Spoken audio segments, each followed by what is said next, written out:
Welcome back to Let's Do Coffee from the gorgeous Waterfront Store Cafe. Recent figures show cafes are the star performers of retail growth in Australia, and it seems everyone is trying to cash in. So if you're thinking of starting your own little coffee shop or buying an existing cafe, you need to speak to our next guest, Mark Jason, Managing Director of Link Business, Australia's largest business brokerage. Hi, Mark. Hi, Tony. Thanks for having me. You're welcome. So we all dream of owning a cafe like this, but what is the actual reality? Well, owning your own business can have its benefits, but it's not all sipping lattes and talking football. The reality is it can be a lot of hard work, but if you're good with people and you work towards your strengths, it can actually be quite rewarding.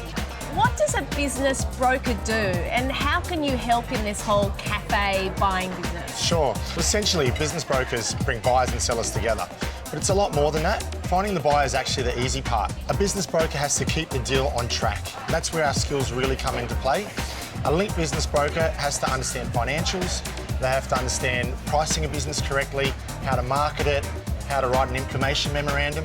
They also have to understand how to deal with accountants, lawyers, how to get landlord approval, and how to give the banks what they need for finance.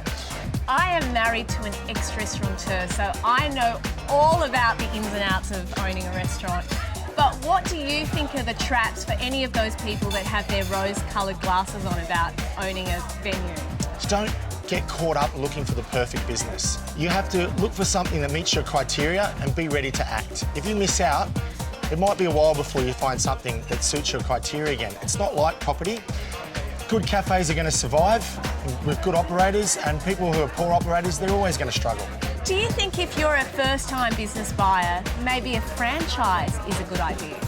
So franchising can be a good place to start, and it's definitely a lot less risky than going on your own, but not all franchises are the same.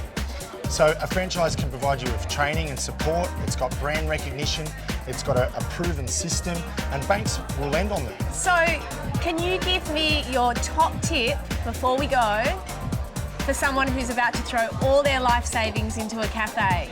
Don't throw all your life savings. Why not? Well, look, business is risky no matter what sort of business you get into, and they're not always guaranteed to survive. So why don't you start off on a smaller operation and get the feel of the industry, or go and work in a cafe to see if it's really what you want to do.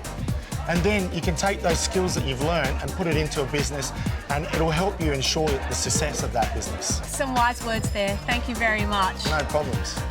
Well, we're just about at the end of the show, but before we go, here's a look at what's on the menu next time.